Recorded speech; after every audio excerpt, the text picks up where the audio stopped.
Assalamualaikum warahmatullahi wabarakatuh. Perkenalkan, nama saya Fadasa Timur dari Prodi Teknik Elektro Universitas Jambi. Saya akan membacakan makalah yang saya buat dengan judul Karakter Religius Mahasiswa dalam Kehidupan dan Kegiatan Sehari-hari.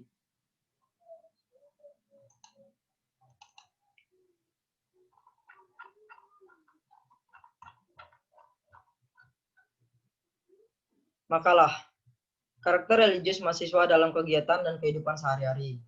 Dosen pengampu Eva Aryani, SPDI, MPDI. Disusun oleh Fadasa Timur. NIM M1A120006. Universitas Jambi, Fakultas Sains dan Teknologi Teknik Elektro. Kata pengantar. Puji syukur saya panjatkan kehadirat Allah Subhanahu wa taala yang sudah melimpahkan rahmat, taufik dan hidayahnya sehingga saya bisa menyusun tugas pendidikan agama Islam ini dengan baik serta tepat waktu. Seperti yang sudah kita tahu, pendidikan karakter religius itu sangat berarti untuk anak bangsa dari mulai dini. Semuanya perlu dibahas pada makalah ini, kenapa pendidikan karakter religius itu sangat diperlukan serta layak dijadikan bagaikan modul pelajaran. Tugas ini saya buat untuk memberikan ringkasan tentang keberadaan pendidikan karakter untuk kemajuan agama, nusa, dan bangsa. Mudah-mudahan makalah yang saya buat ini bisa menolong menaikkan pengetahuan kita jadi lebih luas lagi. Saya menyadari kalau masih banyak kekurangan yang menyusun makalah ini.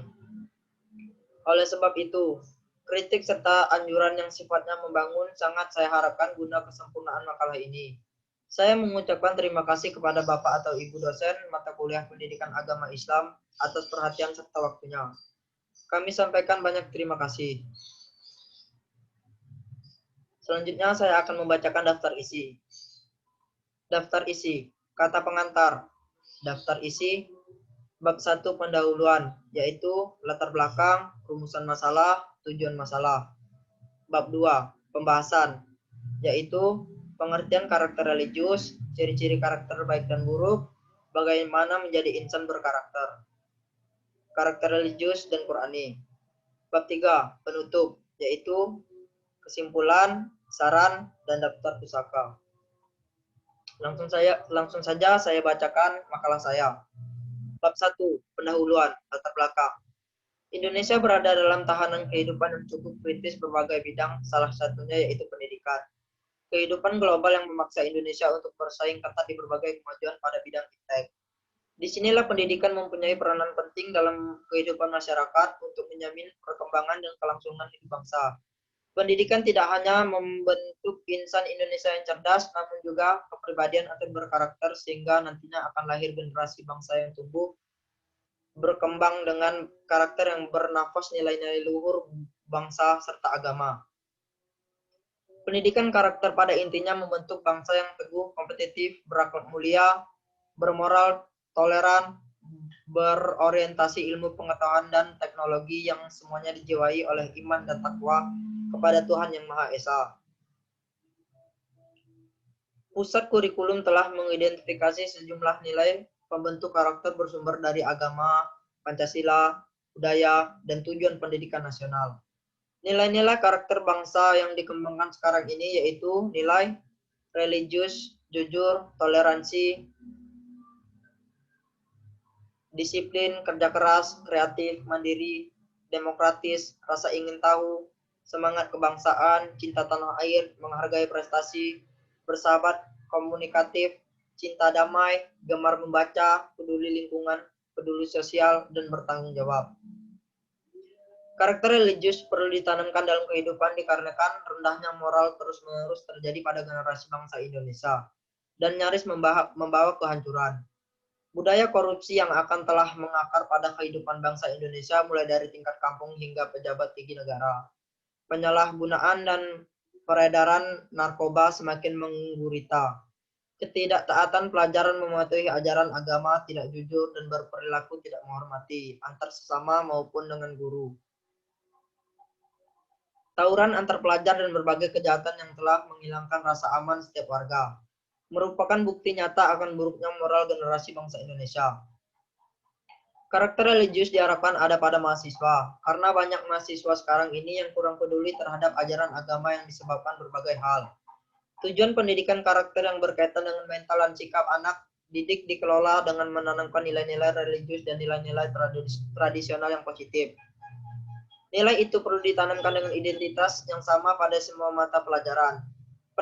Penanaman karakter religius di kalangan peserta didik bisa dilakukan dengan berbagai cara. Karakter religius pada mahasiswa terletak pada pendidikan keagamaan di kampus maupun di rumah. Manusia yang beriman, bertakwa kepada Tuhan Yang Maha Esa dan berakhlak mulia sebagai karsa sila pertama, Pancasila, tidak dapat terwujud secara tiba-tiba. Manusia yang beriman, bertakwa, dan berakhlak mulia terbentuk melalui proses kehidupan, terutama melalui proses pendidikan, khususnya kehidupan beragama dan pelajaran pendidikan. Pancasila dan kewarganegaraan. Proses pendidikan tersebut terjadi dan berlangsung seumur hidup baik di lingkungan keluarga, sekolah, maupun di masyarakat.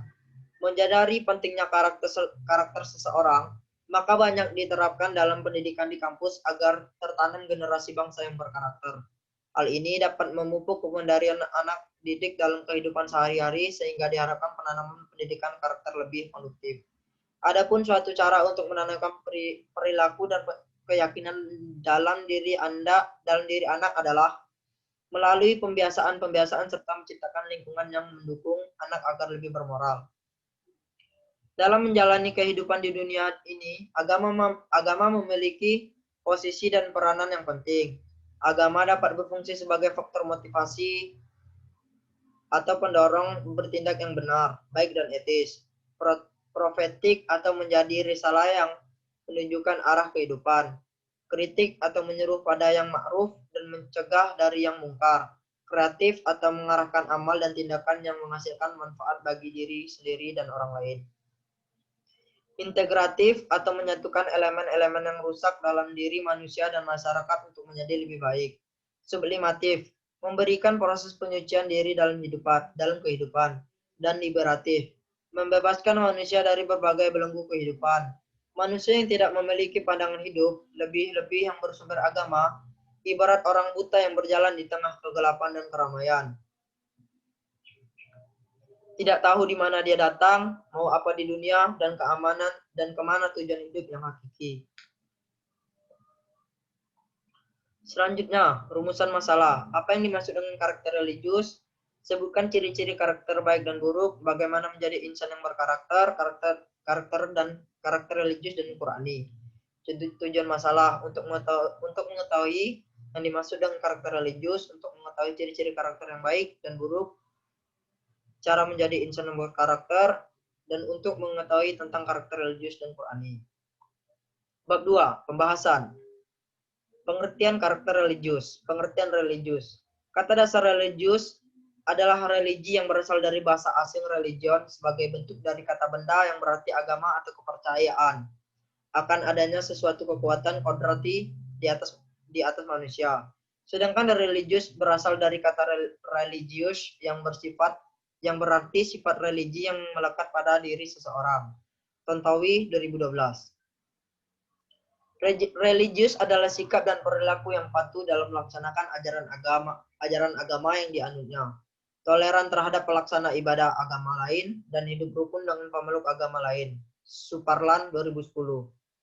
Pembentukan karakter religius terhadap mahasiswa ini tentu dapat dilakukan jika seluruh komponen stakeholders pendidikan dapat berprestasi dan berperan serta termasuk orang tua dari mahasiswa sendiri. Kementerian Lingkungan Hidup dikutip oleh Tantowi 2012 menjelaskan 5 aspek religius dalam Islam, yaitu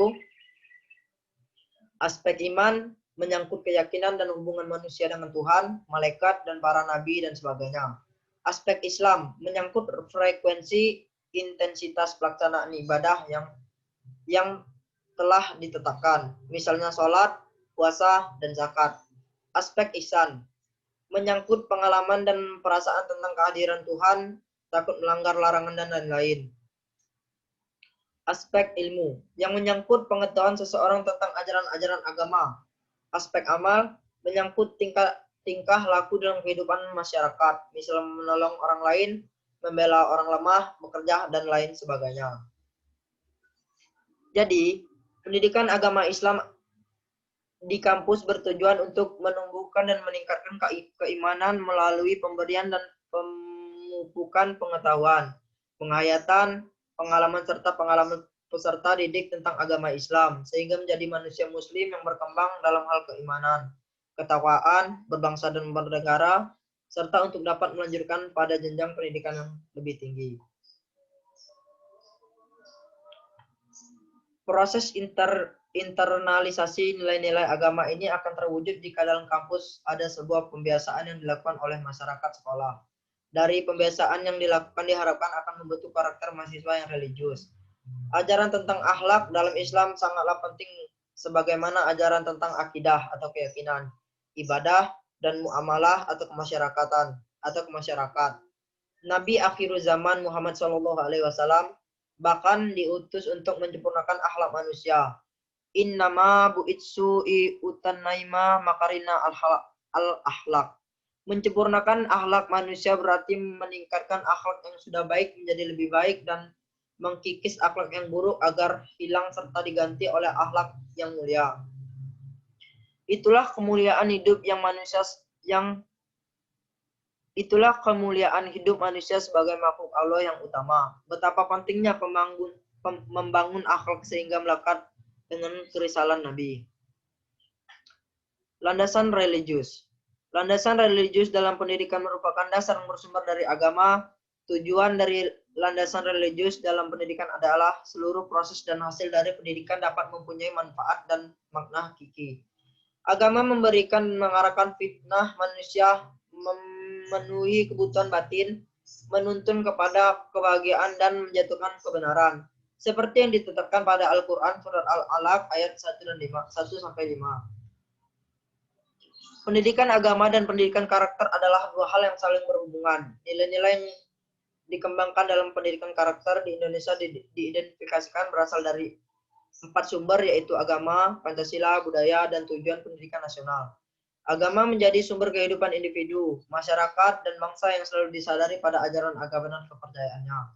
Serta politis, kehidupan kenegaraan didasari pada nilai agama, sehingga nilai pendidikan karakter harus didasarkan pada nilai dan kaidah dari agama. Pancasila sebagai prinsip kehidupan bangsa dan negara. Nilai-nilai yang terkandung dalam Pancasila mengatur kehidupan politik, hukum, ekonomi, kemasyarakatan, dan seni. Sedangkan budaya menjadi dasar dalam pemberian makna dalam komunikasi antar anggota masyarakat. Budaya menjadi penting karena sebagai sumber nilai dan pendidikan budaya dan pendidikan karakter bangsa. Tahap perkembangan religius. Pertama, anak-anak. Dunia religius anak masih sangat sederhana sehingga disebut juga dengan the simply religious. Pada saat itu anak memang belum dapat melaksanakan tugas hidupnya secara mandiri, bahkan sampai kepada yang paling sederhana pun. Dalam banyak hal, anak harus mempercayakan dirinya kepada pendidikan. Sifat anak adalah mudah, percaya, dan masih bersifat reseptif. Dalam dunia yang menurutnya sebelum jelas strukturnya, kesempatan untuk bertualang dalam dunia fantasi masih terbuka karena dia belum dapat mengenal secara jelas realita yang dihadapi. Oleh karenanya, pendidikan agama pada anak seringnya dengan metode ceritanya. Remaja.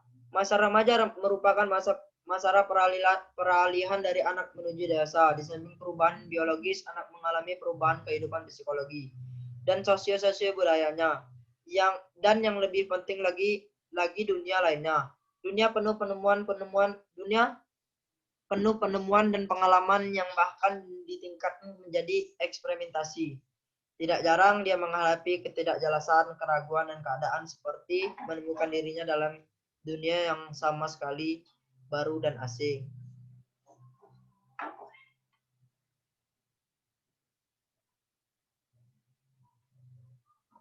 Dalam situasi seperti ini, tidak jarang dia harus terus menempuh langkahnya, yang kadang bersifat sejalan dan kadang-kadang berlawanan dengan apa yang telah terbiasa dilakukan sehari-hari, atau bahkan berlawanan dengan kebiasaan atau tradisi yang berlaku, sehingga dia tampak menentang dan menentang arus. Pada saat ini dia memulai aktivitas penemuan sistem nilai. Ada kalanya dia suka mencoba-coba bereksperimen seberapa jauh keperlakuan nilai tersebut. Karena perkembangan penalaran, pengalaman, dan pendidikan yang sudah memungkinkan untuk berpikir yang menimbang, bersikap kritis terhadap persoalan yang dihadapi, maka tidak jarang dia menunjukkan sikap sinis terhadap pola tingkah laku atau nilai yang tidak setuju. Pada saat ini, orang tua dan pendidikan pada umumnya perlu mengundangnya memasuki dunia religius dan menciptakan situasi agar tidak betah mendiamkan dengan bimbingan orang tua atau pendidikan. Dengan tingkat kemampuan penalaran, dengan tingkat kemampuan penyadaran dan nilai-nilai agama, kini dia mampu menganut suatu agama yang dilakukannya. Dewasa. Pada saat ini seseorang mencapai tahap kedewasaan beragama, yakni mampu merealisasi agama yang dianutnya dalam kehidupan sehari-hari atas dasar kerelaan dan kesungguhan dan bukan hanya peluasan di luar. Pribadi yang rela dan sungguh-sungguh dalam keberagamannya, sehingga akan menerima dan menjalankan kewajiban-kewajiban agama maupun tugas hidupnya bukan sebagai sesuatu yang diberikan di luar, melainkan sebagai suatu sikap yang muncul dari dalam dirinya. Unsur-unsur terbentuknya karakter. Unsur terbentuknya karakter. Menurut psikologi dan sosiologi, manusia memiliki beberapa unsur yang berkaitan dengan terbentuknya karakter. Unsur inilah yang nantinya akan menunjukkan bagaimana karakter seseorang. Unsur-unsur karakter adalah pertama dari sikap, dua emosi, tiga kepercayaan, empat kebiasaan dan kemanusiaan, lima konsepsi diri. Selanjutnya, ciri-ciri karakter baik dan buruk. Ciri-ciri karakter baik. 1. Sering terlihat kuno dan tidak terpaku pada penampilan. Suka menghabiskan waktu di rumah. 3. Orang-orang selalu mengandalkan Anda. 4. Bahagia Anda sangat sederhana. 5. Humoris. 6. Kreatif. 7. Rendah hati. 8. Dermawan. Dan 9. Sopan. 2. Ciri-ciri karakter buruk. Pertama, sombong. Kedua, pendendam. 3. Sulit memaafkan. 4. Terlalu sensitif. 5. Negatif attitude. 6. Egois. 7. bosi. 8. Pembangkang. 9. Pelit. 10. Keras kepala. 11. Pendusta. 12. Temperamental. 13. Tidak suka dan kritik. 14. Suka mengkritik orang lain. 15. Haus akan pujian. 16. Menyepelekan keyakinan. 17. Senang mencampuri urusan orang. Terus, bagaimana menjadi insan berkarakter? Menjadi insan berkarakter, apa yang ada di benak dan sewaktu mendekat kata-kata ini. Menjadi manusia yang punya kepribadian baik atau apa? Ya, setiap orang memiliki arti sendiri dalam melihat hal ini. Namun yang paling penting adalah apakah Anda sendiri insan berkarakter? Arti dari berkarakter itu sendiri adalah memiliki karakter atau kepribadian. Kepribadian itu sendiri artinya sifat-sifat yang terkandung yang ada di dalam orang tersebut. Sifat-sifat baik atau buruk orang tersebut setiap manusia memilikinya. Sifat-sifat baik itu sendiri apa yang sebenarnya apa ya sebenarnya? Sifat-sifat yang sudah jelas bermanfaat dan berguna bagi diri sendiri dan orang lain atau minimal bagi dirinya sendiri. Namun apa arti karakter buruk? Tentunya saya kembalikan dari karakter. Baik, karakter buruk yaitu sifat-sifat yang merugikan bagi manusia diri sendiri atau orang lain atau merugikan diri sendiri dan orang lain. Ya, sifat baik yang ada dalam manusia misalnya sabar, bekerja keras, mau menolong orang lain, rendah hati, mau bekerja sama. Sifat-sifat ini yang sudah jelas menjadi tolak ukur insan berkarakter. Manakah yang menjadi sifat Anda? Tentunya lebih baik kalau Anda punya semua atau minimal beberapa di antaranya. Saya juga berharap seperti itu karena dengan menjadi manusia berkarakter, kita menjadi manusia yang lebih baik. Artinya juga kita menjadi manusia yang memang dicari sebagai sumber daya manusia yang siap dikembangkan. Bagaimana dengan sifat buruk? Apa saja ya? Contohnya misal malas, manja memprotes kondisi dengan cara menyalahkan dan merasa diri paling benar. Selalu menyalahkan orang lain, mengadu domba, selalu merasa diri sudah cukup, tidak mau peduli dengan orang lain, dan lain-lain bila melihat sifat itu. Mana yang ada pada diri Anda? Adakah, kalaupun ada sebagai manusia wajar kita memilikinya, namun kembali bagaimana kita menyampaikannya. Melihat sifat-sifat tersebut Bisa juga disebut sebagai mental block alias pembatasan cara berpikir, misalnya ketika berdoa ingin sukses dalam kuliah namun malas terus dan tidak berubah. Itu yang disebut mental block. Dan tentunya masih banyak juga mental block lain yang menghambat manusia dari kemajuan yang diharapkan. Tapi sekali lagi kita dihadapkan pada pilihan bersikap. Sikap apa yang kita pilih, tetap menuruti atau melawan hal tersebut. Saran dari saya yaitu kita lawan sifat-sifat tersebut. Bagaimana melawan sifat-sifat tersebut? Sebenarnya mudah lawan yang lawan saja dengan segera action. Jangan lupakan juga kita perlu memberi ruang pada pikiran kita untuk tetap belajar hal-hal baru, berpikir positif dan berharap. Bicara tentang hal positif dari sebuah buku berjudul Law of Attraction, hukum tarik-menarik. Di situ dijelaskan bahwa saat Anda berpikir baik, maka Anda sedang menarik hal baik di sekitar Anda. Dalam agama Islam pun dikatakan bahwa ketika Anda berpikir baik, maka Allah pun siap memberikan hal-hal baik. Begitu pula sebaiknya ketika Anda berpikir buruk. Ya, sudah jelas apa yang ada di mindset Anda adalah arah yang benar-benar jelas pada masa depan Anda. Saat Anda berpikir buruk secara tidak langsung, Anda berdoa hal-hal buruk tersebut segera terjadi. Apakah Anda ingin hal tersebut? Tidak kan? Biasakan berpikir positif dari sekarang. Dengan memberikan buku positif pun dapat menjadi pembangunan mindset dan karakter yang baik. Dan tidak lupa juga dekatkan diri kepada Allah, karena mau bagaimanapun Allah yang mengizinkan kesuksesan diri kita. Bagaimanapun tidak lupa juga usaha keras yang terus-menerus, sabar dan ikhlas dalam mengerjakan hal-hal baik juga menjadi acuan dalam membangun karakter diri yang baik.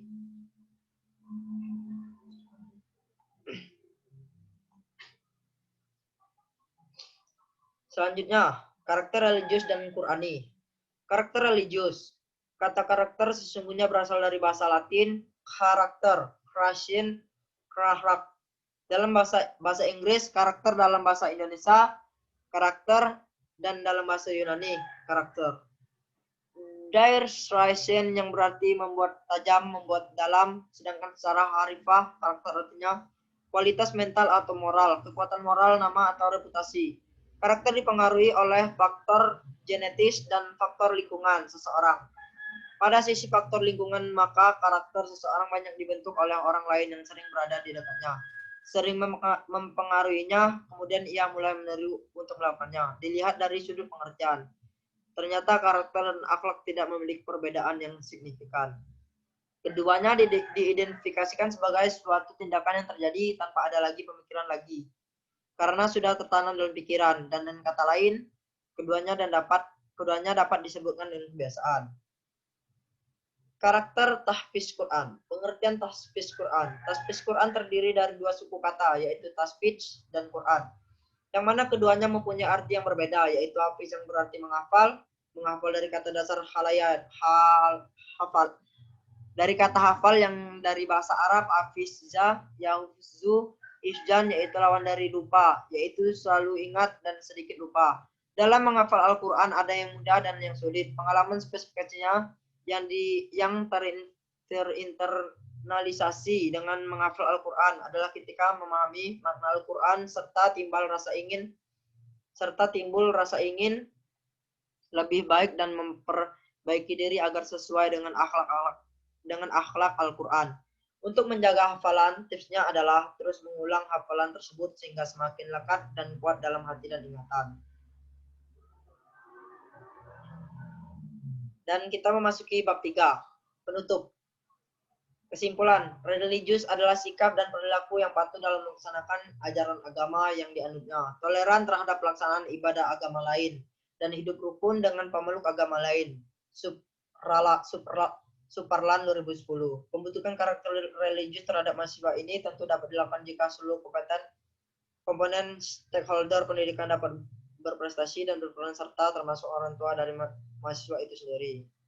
Pendidikan agama Islam di kampus bertujuan untuk menumbuhkan dan meningkatkan keimanan melalui pemberian dan pemupukan pengetahuan, penghayalan, pengalaman serta didik tentang agama Islam, sehingga menjadi manusia muslim yang berkembang dalam hal keimanan, ketakwaan, berbangsa dan bernegara, serta untuk dapat menunjukkan pada jenjang pendidikan yang lebih tinggi. Proses internalisasi nilai-nilai agama ini akan terwujud jika dalam kampus ada sebuah pembiasaan yang dilakukan oleh masyarakat kampus. Dari pembiasaan yang dilakukan diharapkan akan membentuk karakter mahasiswa yang religius. Selanjutnya, saran. Pendidikan karakter yang di perguruan tinggi sangat diperlukan guna membentuk dan membangun mahasiswa agar menjadi pribadi yang berkarakter sesuai dengan nilai luhur, ideologi negara Indonesia, dan memperkokoh karakter yang didapat mahasiswa pada tingkat pendidikan sebelumnya. Selain itu, pendidikan karakter sangat penting untuk diterapkan di perguruan tinggi karena sudah banyak sarjana yang pintar namun tidak memiliki karakter. Sehingga kurang bisa bersaing dengan sarjana dari negara lain. Implementasi pendidikan karakter di kalangan mahasiswa tidak hanya dilakukan oleh Sitifas akademika saja, namun juga bekerja sama dengan stakeholder. Dalam hal ini, orang tua dan masyarakat. Salah satu caranya adalah dengan memberikan dan mengadakan workshop, newsletter, atau pamflet mengenai pembentukan karakter mahasiswa dalam keluarga dan masyarakat. Terakhir, perlunya pendalaman konsep serta filosofi ataupun teoritis mengenai pentingnya pendidikan karakter, serta langkah-langkah yang efektif dan berlanjutnya pendidikan karakter di masa depan. Itulah makalah yang saya buat, dan ini daftar pusaka yang saya cari. Ya, terima kasih sudah menonton penjelasan dari saya. Saya langsung tutup saja. Wabillahi taufiq walhidayah. Wassalamualaikum warahmatullahi wabarakatuh.